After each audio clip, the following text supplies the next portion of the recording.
Hello friends, welcome back to my channel. My name is Unnati. आज हम इस video में सेपरेशन ऑफ सब्सटेंस का पार्ट 2 देखने वाले हैं। तो चलिए अब हम अपनी वीडियो को स्टार्ट कर देते हैं। तो पार्ट 1 में हम लोगों ने देखा था कि कौन कौन से डिफरेंट टाइप्स ऑफ मेथड होते हैं सेपरेशन के लिए, और हमने डिफरेंट टाइप ऑफ मेथड देखे, लेकिन उन मेथड्स में होता क्या है, उन मेथड्स को हम करते कैसे हैं, मैंने आपको बोला था कि मैं आपको एक्सप्लेन करूंगी। तो हमने पार्ट 1 में हमने हैंड पिकिंग, फर्स्ट मेथड जो हमारा था हैंड पिकिंग, हमने उस मेथड के बारे में पढ़ा था। तो आज हम उसके सेकेंड मेथड से, थ्रेसिंग से आज हम स्टार्ट करने वाले हैं। तो चलिए अब स्टार्ट करते हैं वीडियो को। थ्रेसिंग। यहाँ पर है threshing. Okay, when the paddy or wheat crop is fully mature, the stalks get dried up. The crop is then cut and the stems are tied in bundles. तो इसमें क्या है कि जब कोई फार्मर क्या करता है, जब वो फार्म में जाता है तो देखता है, मतलब जब वो क्रॉप को कट करता है तो उस प्रोसेस को हम हार्वेस्टिंग कहते हैं। इसको आप याद कर सकते हैं। The process of cutting crop is known as harvesting. Crop को कट करने के प्रोसेस को हार्वेस्टिंग कहते हैं। उसके बाद these bundles of crop stems are then beaten to separate grains from the pods. This process is called threshing and can done manually or with the help of thresher. तो इसमें क्या है, threshing क्या होता है? अब थ्रेसिंग जब farmer crop cut करके लेके आता है अपने फार्म से, तो क्या होता है, उसको वो बीट करता है, मतलब नीचे को बीट करता है वो। उससे क्या होता है, जो क्रॉप होता है उससे ग्रेन अलग हो जाता है। मतलब क्या करते हैं, जब वो क्रॉप होती है उसको वो नीचे जब लेके आते हैं, और मतलब हार्वेस्टिंग के प्रोसेस को करते हैं कि पहले क्रॉप को कट कर देते हैं, फिर उनको बंडल में टाई कर देते हैं, और उसके बाद वो आते हैं और उसके बाद उसको बीट करते हैं, नीचे को बीट करते हैं, और फिर क्या होता है, क्रॉप और ग्रेन अलग अलग हो जाता है। क्रॉप में से ग्रेन अलग हो जाता है, सेपरेट हो जाता है। तो इस प्रोसेस को थ्रेसिंग कहते हैं। आप ये याद कर सकते हैं, the bundles of crop stems are then beaten to separate grains from the pods. मतलब आप ये याद कर सकते हैं थ्रेसिंग का कि the beating of crop is known as threshing। और ये जो थ्रेसिंग का प्रोसेस होता है वो हम मैनुअली, मतलब सिंपली हैंड से भी कर सकते हैं, मैनुअली हैंड से बीट करना, और एक थ्रेशर मशीन होती है उससे भी थ्रेशिंग कर सकते हैं हम। तो थ्रेशिंग मशीन कैसे होती है, इसमें लिखा भी है, the thresher is a machine that beats the wheat और paddy stalk by a rotating paddle. Threshing वो मशीन है जो, मतलब जो भी हमारा जो ग्रेन होता है उसको बीट करती है एक रोटेटिंग पैडल से। मैं आपको वो मशीन दिखाती हूँ, ये देखिए आप, ये होती है वो मशीन। आप यहाँ पर एक रोटेटिंग इसका पैडल होता है, जब वो पैडल रोटेट करता है तो उससे जो व्हीट होता है वो बीट करता है, वो मशीन व्हीट को बीट करता है। तो ये मशीन थ्रेशिंग है। और वैसे मैनुअल थ्रेशिंग कौन सी होती है, ये है हैंड से बीट करने वाली। जो थ्रेसिंग क्या प्रोसेस होता है, जब हम मतलब किसी क्रॉप के बंडल को बीट करना और उसमें से क्रॉप में से ग्रेन को सेपरेट करना। लेकिन फिर ये पूरा भी क्लीन नहीं हुआ है हमारा फूड। अभी ये फूड हम खा नहीं सकते, क्योंकि जब हम थ्रेसिंग करते हैं तो क्रॉप में से जब ग्रेन्स तो अलग हो जाता है, बट हमें फिर ग्रेन्स और हस्क का मिक्सचर मिल जाता है, क्योंकि क्रॉप में ग्रेन होता है। अब वो जो क्रॉप और ग्रेन बीट करने पे अलग हो गए, तो ग्रेन और हस्क का फार्मर को एक मिक्सचर मिलता है। तो अब उस मिक्सचर को कैसे सेपरेट करेंगे, कौन से प्रोसेस से कैसे क्लीन करेंगे उसको, चलिए वो देखते हैं। तो वो जो प्रोसेस होता है वो होता है विनोइंग, हमारा थर्ड मेथड। तो थ्रेसिंग और विनोइंग एक साथ ही करा जाता है पूरा सेपरेट करने के लिए। तो चलिए अभी विनोइंग देखते हैं क्या करते हैं इसमें। Threshing is a mixture of grain and husk that is an impure substance. अभी मैंने आपको बताया थ्रेसिंग जब हम करते हैं तो वो ग्रेन और हस्क का फॉर्म को एक मिक्सचर मिल जाता है जो एक इम्प्योर सब्सटेंस है, प्योर नहीं है, वो इम्प्योर सब्सटेंस है। The next step is to separate grains such as wheat grain which are heavy from the husk which is light। तो अब जो नेक्स्ट स्टेप है सेपरेट करने का ग्रेन को, जैसे व्हीट ग्रेन वो हैवी है और जो हस्क है वो लाइट है, तो अब नेक्स्ट स्टेप क्या है उसको सेपरेट करने का। उन्होंने एग्जांपल लिया है व्हीट ग्रेन एंड हस्क, तो अब उसको सेपरेट करने का क्या तरीका है, क्या मेथड है। तो इसमें है to do so the mixture of wheat grain and husk is drop slowly from a height in the presence of wind since the green particles and the heavy they fall down almost vertically where husk particles are light and so are carried away by the wind। तो इसमें क्या होता है, जो winnowing का process होता है उसमें, चलिए इसमें तो हमें व्हीट ग्रेन का एग्जाम्पल दिया है, लेकिन हम लोग पहले हमने थ्रेसिंग में भी राइस का एग्जाम्पल लिया था, तो हम इसमें भी राइस का ही एग्जाम्पल ले लेते हैं। तो जैसे हमें जब राइस और हस्क का एक मिक्सचर मिलता है, फिर उसको विनोइंग के प्रोसेस से कैसे क्लीन करना है वो अब हम देखते हैं।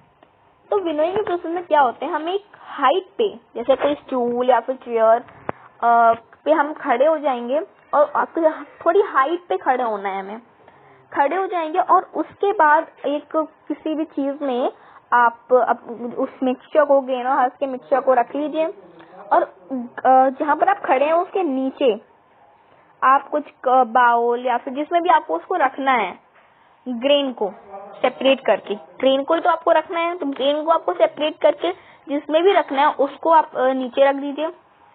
और उसके बाद अगर विंड चल रही है तो और अच्छा है, हवा चल रही है तो अच्छा है, वरना आपको फैन चलाना पड़ेगा या फिर एयर ब्लो करनी पड़ेगी, मतलब ब्लोइंग एयर, या फिर वो जो विनोइंग का प्रोसेस होता है वो बाय ब्लोइंग एयर या फिर विंड से होता है। तो इसमें होता क्या है, जो देखिए राइस तो हैवी है और हस्क लाइट है, तो जब हम उसको हाइट से ड्रॉप करते हैं, नीचे वो गिराते हैं और हवा चल रही होती है, तो देखिए हस्क लाइट होता है तो हवा की वजह से हस्क उड़ जाता है और ग्रेन तो भारी होता है, मतलब राइस तो हमारा भारी होता है, राइस तो उड़ेगा नहीं, तो नीचे गिर जाता है और जिसमें हमें उसको रखना होता है, हमने वो चीज तो नीचे रखी होती है, राइस उसी में गिर जाता है, मतलब उसी में आ जाता है और जो हस्क होता है वो अलग हो जाता है विंड की वजह से, मतलब एयर की वजह से हस्क अलग हो जाता है और जो ग्रेन होता है वो अलग हो जाता है। तो ये प्रोसेस होता है विनोइंग का, मतलब कि उसको एयर चला के, एयर को करके हम उसको सेपरेट करते हैं, तो हस्क अलग हो जाएगा और ग्रेन अलग हो जाएगा। तो आप लोग को तो ये पता ही है कि ग्रेन ह्यूमन बींग्स का खाना होता है और जो हस्क होता है वो एनिमल्स का खाना होता है। ओके, तो thus two heaps are formed, one of grains and other of husk. तो फिर टू हीप्स फॉर्मेड हो जाएंगे, पहला तो ग्रेन हो गया, ग्रेन अलग हो जाएगा और हस्क अलग हो जाएगा। This process of separating heavier and lighter component of a mixture by wind or by blowing air is called winnowing। तो ये प्रोसेस heavier और lighter component को सेपरेट करने के प्रोसेस को हम विनोइंग कहते हैं। तो आप विनोइंग की अगर आपको डेफिनेशन याद करनी हो, तो जैसे आपको बताना हो किसी को, तो विनोइंग का आप ये भी बोल सकते हैं कि winnowing is the process of separating substance from the mixture which have difference in weight. For example grains from husk. Winnowing वो प्रोसेस है सेपरेटिंग करने का, सब्सटेंस को मिक्सचर को सेपरेट करने का जिसमें वेट में डिफरेंस होता है, कोई लाइट होता है तो कोई हैवी होता है। तो विनोइंग वो प्रोसेस है जिसमें जो मिक्सचर होता है, एक में लाइट वेट होता है, उसमें एक में हैवी वेट होता है, डिफरेंस होती है वेट में, तो उस प्रोसेस को सेपरेट करने के प्रोसेस को हम विनोइंग कहते हैं। तो उसका एग्जांपल ग्रेन और हस्क हो जाएगा। तो मतलब ये पूरा एक प्रोसेस है, थ्रेसिंग और विनोइंग, हार्वेस्टिंग, थ्रेसिंग, विनोइंग, ये तीन चीज हमें वैसे काम आती हैं और हैंड पिकिंग तो अलग प्रोसेस है। तो देखिए कैसे मतलब हम करते हैं। सबसे पहले तो हम हार्वेस्टिंग के प्रोसेस को लेके हम कट कर देते हैं क्रॉप को, उसके बाद थ्रेसिंग को प्रोसेस को लेते हैं और उसके बाद जो बंडल होता है क्रॉप का उसको बीट करते हैं, तो हमें क्रॉप में से ग्रेन अलग हो जाता है और हमें ग्रेन्स और हस्क का मिक्सचर मिल जाता है। फिर विनोइंग के प्रोसेस को लेते हैं और हाइट में खड़े होके एयर ब्लो करके, मतलब एयर ब्लो करके या फिर विंड से हम उसको नीचे ड्रॉप करते हैं, तो हस्क अलग हो जाता है एंड द ग्रेन वो अलग हो जाता है और हमें फिर क्लीन फूड मिल जाता है, ग्रेन अलग एंड हस्क अलग। और विनोइंग भी विंड और या फिर ब्लोइंग एयर से हो सकता है। तो देख रहे हैं आप लोग, ये विनोइंग का प्रोसेस है। यहाँ से वो जो ग्रेन और हस्क का मिक्सचर है वो नीचे गिर रहा है, तो जो हस्क है वो उड़ रही है और जो ग्रेन है वो नीचे जा रहा है। तो ये पूरा प्रोसेस था threshing and harvesting, threshing and winnowing. तो आगे हमारा प्रोसेस है सीविंग का प्रोसेस। तो चलिए अब ये सीविंग की प्रोसेस क्या होता है, हमारा फोर्थ मेथड सेपरेट करने का। तो चलिए अब उसको देखते हैं, सीविंग। तो इसमें पूरा एक एग्जाम्पल टाइप दे रखा है। सीविंग, लेट अस टेक 3 शीप्स each of different mesh size. हम 3 शीप्स लेते हैं जिसमें अलग अलग साइज की सीव होनी चाहिए, वो एक बड़ी, एक छोटी और एक उससे छोटी, मतलब एक मीडियम, एक बिगर एंड एक स्मॉल। हमें 3 टाइप्स ऑफ सीव लेनी है। Now take a mixture of refined flour means maida, wheat flour means आटा and semolina means सूजी और रावा। मतलब हमें फिर मिक्सचर लेना है व्हीट फ्लोर, रिफाइंड फ्लोर का, व्हीट फ्लोर का और सेमोलिना का।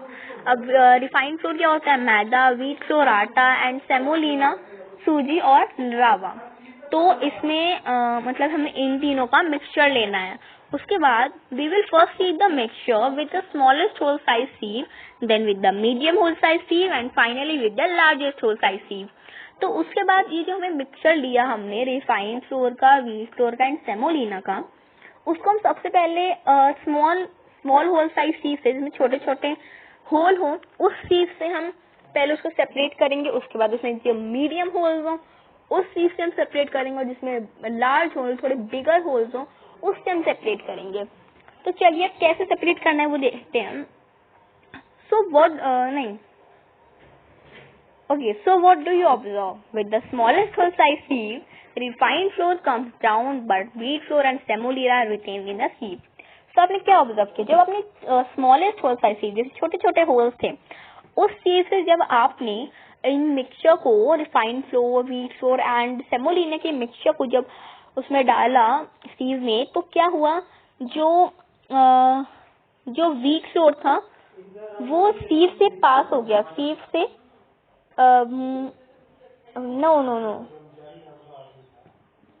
जो रिफाइंड फ्लोर था वो सीव में ही रह गया, सीव से पास हो गया, जिसमें भी आपको जो बाउल, जो भी यूटेंसिल में आपको उसको करना था, उसमें वो चला गया रिफाइंड फ्लोर, और जो सेमोलिना एंड जो व्हीट फ्लोर बचा वो सीव में ही रह गया। इसका मतलब क्या हुआ कि सेमोलिना एंड व्हीट फ्लोर उससे पास नहीं हो सकते बिकॉज वो उस सीव से बिगर है। सो अगला है हमारा the second time we get very slow, we get wheat flour and मतलब the second time we gate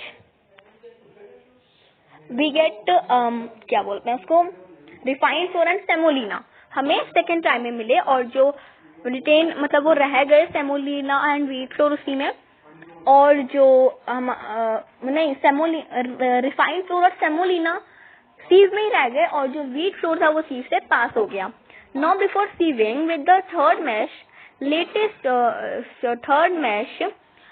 we mix pebbles stones with semolina.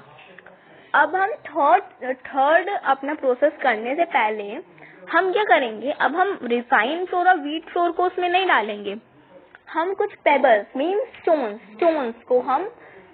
और सेमोलिना का मिक्सचर हम लेंगे और उसके बाद उनको सीव में डालेंगे। तो फिर उनको सीव में डालने के बाद क्या ऑब्जर्व किया हमने, semolina is pass to the mesh but not pebbles. Semolina जो था वो सीव से पास हो गया, semolina bigger hole size sieve से पास हो गया, लेकिन जो पेबल्स मीन स्टोन्स थे वो उसी में रह गए. Thus a sieve separate a mixture of solid in two different materials of uniform size. मतलब जो सीव है वो मटेरियल मतलब सॉलिड टू सॉलिड, वो ये बात ध्यान रखिएगा, सीव सॉलिड टू सॉलिड मटेरियल्स को सेपरेट करती है, लिक्विड को नहीं करती. सीव सॉलिड टू सॉलिड मटेरियल्स को, हाँ लिक्विड को भी करती है जब आप टी बनाते हैं. So solid to mixture of solid in two different materials of uniform size. So मतलब वो लिक्विड को भी पास करती है सीव और सॉलिड को भी. सो ये हो गया हमारा. और अब मैं आपको कुछ सीव दिखाती हूँ. जैसे आप देख रहे हैं ये एक सीव है, इसको तो आपकी मॉम टी बनाने के लिए यूज करती होंगी. ये सीव है, इसको जो व्हीट फ्लोर होता है उसको सेपरेट करने के लिए यूज करती होंगी. और वैसे जो फार्मर्स होते हैं वो इस टाइप की सीविंग करते हैं. अब देख रहे हैं एक बड़ी सी सीव है इसमें, और उसमें ग्रेन डाल के और मतलब जो उसका भी मिक्सचर होगा उसको करके फिर सेपरेट कर लेते हैं. सो ये हो गया हमारा सीविंग. तो अगर आपको सीविंग की डेफिनेशन याद करनी है तो आप सीविंग का ये कर सकते हैं. Sieving is a process of removing solid to solid mixture which have difference in size. The bigger particles remain in the sieve and the fine particles pass through the holes. तो sieving वो प्रोसेस है solid to solid mixture को remove करने की जिसमें size में difference है. देखिए विनोइंग में तो वेट में डिफरेंस था और सीविंग में साइज में डिफरेंस है. जो बिगर पार्टिकल्स है वो सीव में रह जाते हैं और जो उससे पास हो सकते हैं वो पास हो जाते हैं होल से. तो अब हमारा जो अगला मेथड है वो है सेडिमेंटेशन एंड डिकेंटेशन. तो अब हम उस प्रोसेस को देखेंगे कि उससे हम कैसे फूड को सेपरेट कर सकते हैं. तो चलिए पढ़ते हैं. तो ये सेडिमेंटेशन एंड डिकेंटेशन हमारा fifth method. Okay the process of heavy solid particles settling down in a liquid is called sedimentation. The process in which liquid is poured out from the mixture without disturbing the solid layer is called decantation. मतलब जो heavy solid particles होते हैं, जैसे glass में कोई जो heavy solid particles होते हैं जिसमें और जो heavy solid particles होते हैं वो नीचे बैठ जाते हैं और जो liquid होता है वो ऊपर आ जाते हैं. तो उस प्रोसेस को हम सेडिमेंटेशन कहते हैं. और जब उसमें से लिक्विड को प्योर किया जाता है, लिक्विड को उसमें से निकाला जाता है लेकिन सॉलिड लेयर को बिना डिस्टर्ब किए, तो उस प्रोसेस को डिकेंटेशन कहते हैं. तो मैं आपको एग्जांपल देती हूँ कि सैंड एंड वाटर. तो उसमें क्या होगा, जब आप सेडिमेंटेशन की प्रोसेस, जब आप वाटर और सैंड का मिक्सचर करेंगे तो जो सैंड होगी वो नीचे बैठ जाएगी, वाटर और सैंड के ऊपर आ जाएगा. उसके जब आप उसको प्योर करेंगे तो आपको बिना सैंड को डिस्टर्ब किए आपको लिक्विड को प्योर करना है, दूसरे बीकर में आपको उसको ट्रांसफर करना है और उसके बाद वाटर आपका प्योर हो जाएगा. तो ये सेडिमेंटेशन और डिकेंटेशन का प्रोसेस होता है और इसकी एक वीडियो भी है मेरी, process of sedimentation and decantation. आप वो वीडियो भी देख सकते हैं. तो अब है यहाँ पर हम और भी इसमें कुछ चीज है, हम उसको भी पढ़ते हैं. Your mother uses these two processes every day when she washes rice or pulses before cooking. आपकी मदर जो है वो एवरीडे प्रोसेस को यूज करती है जब वो राइस को या फिर पल्सेस को जब कुकिंग से पहले जब वॉश करती हैं तो करती हैं, क्योंकि जब मतलब इसमें बताया भी गया है when water is added to rice the lightweight impurities float in the water and the heavier component rice settle down. The water is then decant and the rice is ready for cooking. तो क्या होता है उसमें जब water add हो जाता है rice में तो वाटर तो लाइट वेट का होता है राइस से और इम्प्योरिटीज वाटर में ही फ्लोट करने लग जाती हैं और जो राइस होता है वो हैवी होता है तो वो नीचे बैठ जाते हैं और उसके बाद उसको डिकेंटेशन, वाटर को डिकेन करा जाता है, वाटर को लिक्विड को उसमें से अलग किया जाता है तो इम्प्योरिटीज भी लिक्विड के साथ अलग हो जाती हैं और राइस कुकिंग के लिए रेडी हो जाते हैं. तो ये प्रोसेस आपकी मदर रोज यूज करती हैं. उसके बाद है the same process is use for separating a mixture of two liquids that do not mix with each other, for example water and oil. Those liquids that do not mix with each other are called immiscible liquids. एक और process है separate करने का two liquids को, लेकिन वो liquid साथ से मिक्स नहीं होते. जैसे एग्जांपल हो गया वाटर एंड ऑयल. वाटर और ऑयल साथ में मिक्स नहीं होते. जब हम अब वाटर डालेंगे उसमें और फिर ऑयल भी उसी में डालेंगे तो ऑयल वाटर के ऊपर को फ्लोट करेगा और वाटर भी उसी में रहेगा. वाटर नीचे नहीं चला जाएगा उसके, वाटर भी उसी में रहेगा. वाटर जब सैंड आप उसमें डालते हैं, सपोज सैंड और वाटर का एग्जांपल होता है, तो वाटर जैसे ऊपर रहता है वैसे ही वाटर भी ऊपर रहेगा और ऑयल भी वाटर के ऊपर फ्लोट करेगा. वाटर नीचे नहीं जाएगा और ना ही वो उसमें मिक्स होगा. तो जब जो ऐसे लिक्विड होते हैं जो साथ में मिक्स नहीं होते, उन लिक्विड्स को हम इमिसिकेबल लिक्विड्स कहते हैं. ओके, तो इसमें बताया भी गया है, if such a mixture is allowed to stand for a few minutes to separate layers can be seen. The upper layer is of oil and the lowest one is of water. This oil layer is then decant. तो मतलब यही है कि जो oil होता है वो water के ऊपर आ जाता है, वाटर ऑयल के थोड़ा मतलब नीचे भी नहीं होता लेकिन थोड़ा नीचे हो जाता है ऑयल के नीचे. तो जो ऑयल है अब आप उसको डीकेन कर सकते हैं, डीकेन हो जाएगा. जैसे हम जब लिक्विड और सैंड का जो मिक्सचर होता है उसको हम डीकेन कर सकते हैं, वैसे ही जो ऑयल और वाटर का मिक्सचर होता है उसमें से हम ऑयल को डीकेन कर सकते हैं. तो आप ये पिक्चर भी है सेडिमेंटेशन और डीकेंटेशन की. तो ये नॉर्मल सेडिमेंट लोड और इंक्रीज सेडिमेंट लोड. तो अब ये हमारा सेडिमेंटेशन एंड डीकेंटेशन का प्रोसेस होता है.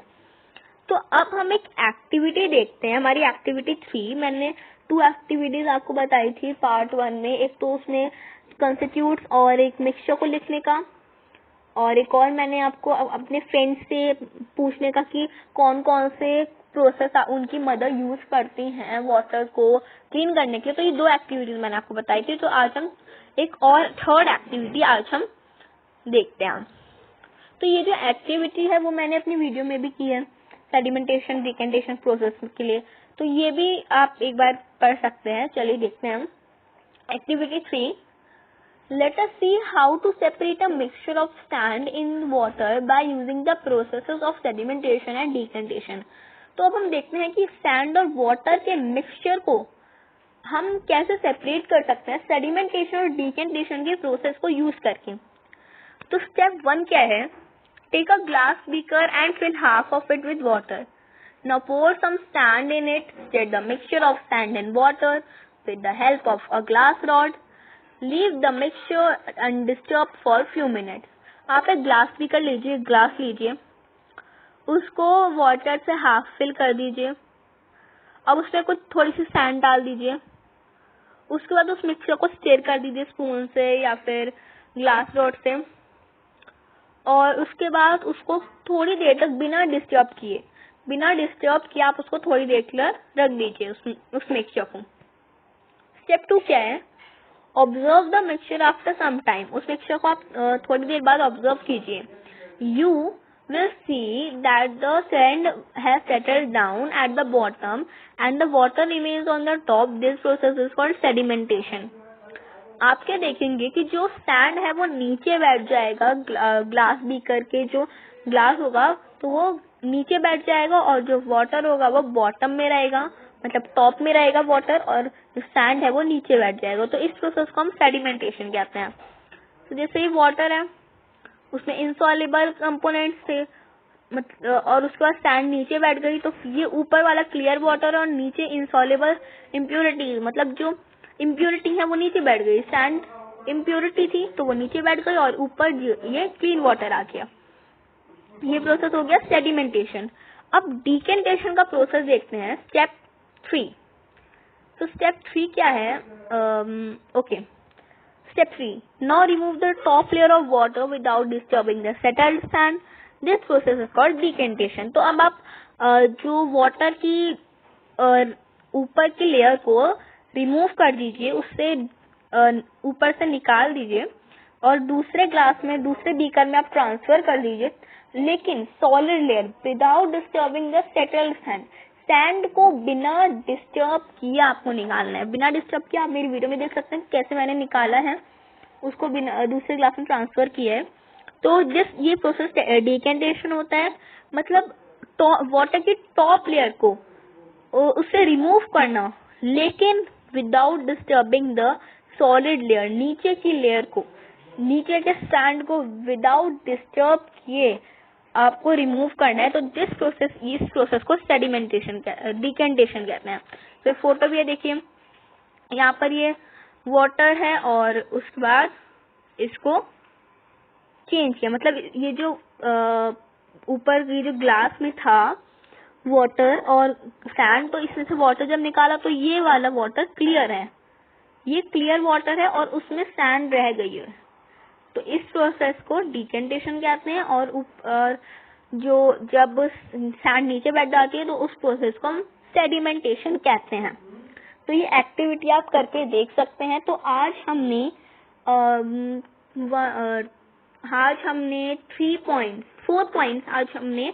मेथड्स आज हमने सेपरेशन ऑफ सब्सटेंस के पढ़ लिए हैं।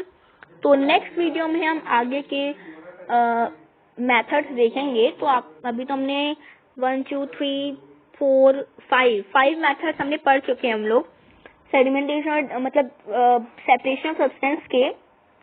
तो 6 मेथड से हम पार्ट 3 में स्टार्ट करेंगे। तो चलिए फिर आप लोग इसकी प्रैक्टिस भी कर सकते हैं। And thank you for watching my video and bye guys.